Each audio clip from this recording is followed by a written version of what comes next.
Oke teman-teman, peternak domba kambing se-Indonesia, hari ini kita melanjutkan terkait dengan bab pakan. Jadi kita akan sharing bagaimana mengolah pakan secara mudah dan murah dengan cara kita tahu bagaimana dasar-dasar ilmu pakan.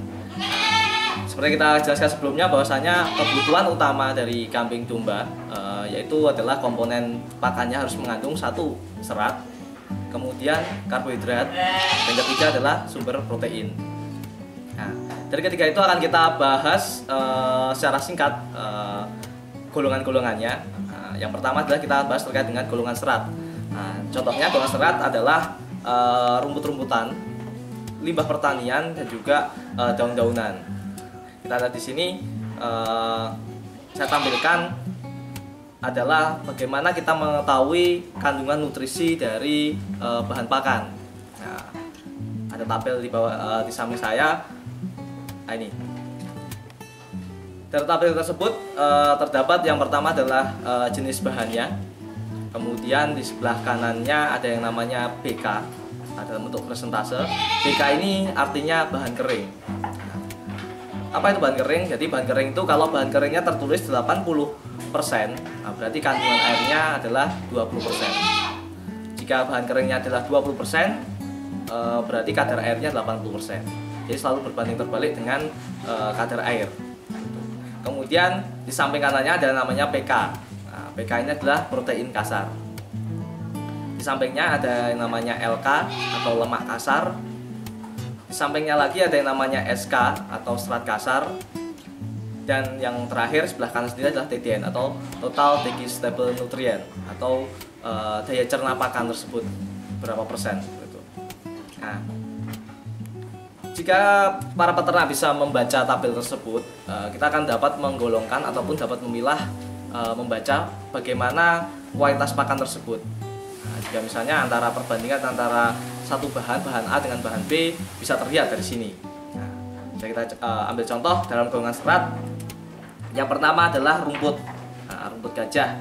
Nah, rumput gajah tertulis bahwasanya dia memiliki bahan kering ketika dilabkan adalah sekitar 89,9%. Dalam kondisi kering, protein dari rumput gajah ini adalah 9,1%. Kemudian lemak kasarnya sekitar 2,3% dan kemudian juga serat kasarnya 33,1%. Sedangkan TDN-nya adalah 46%.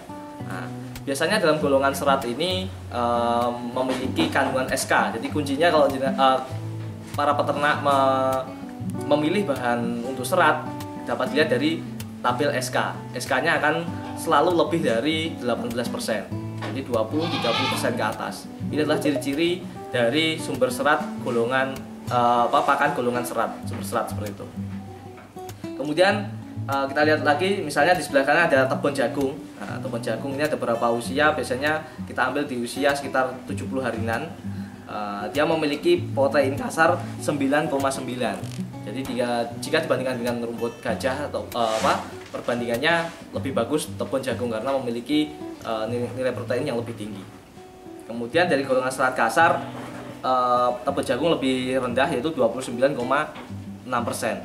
Dan TDN atau daya cernanya lebih tinggi 54,3%. Jadi dapat kita bandingkan di situ.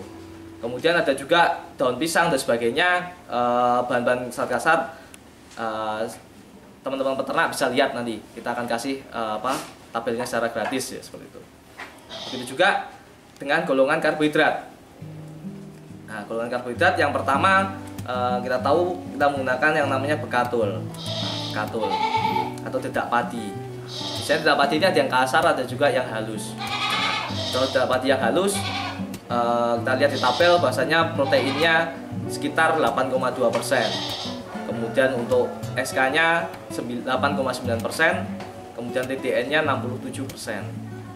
Jagung, kemudian jagung kita lihat di tabel proteinnya lebih tinggi yaitu 10,25%, kemudian TDN-nya juga lebih tinggi 87,5%. Nah, nanti penjelasan lebih detailnya ataupun tabel-tabel lebih detailnya kita akan kasih ke teman-teman peternak. Untuk golongan karbohidrat biasanya ditandai dengan serat kasar yang rendah, kemudian juga protein yang rendah. Jadi golongan karbohidrat ini dia yang kita unggulkan adalah kadar energinya. Kalau untuk kadar energi tidak ada tabelnya, kita belum punya referensinya. Mungkin di kemudian hari kita akan share. Nah, sedangkan yang terakhir adalah sumber protein. Nah, contoh yang paling banyak adalah penggunaan ampas tahu. Jadi ampas tahu dengan BK ataupun bahan keringnya 26,2%, dia memiliki nilai protein kasar sebanyak 23,7%, dengan TDN 79%. Nah, ini menandakan bahwasannya ampas tahu ini memiliki protein yang tinggi. Selanjutnya contoh lain adalah kopra, bungkil kopra. Kita lihat di tabel bungkil kopra. Bungkil kopra ini memiliki protein 27,6%. Nah, dengan tabel.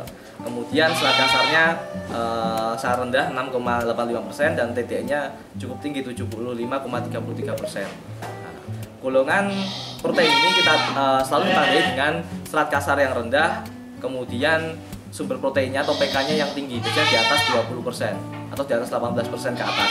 Itu adalah golongan-golongan pakan yang mengandung atau menjadi sumber protein.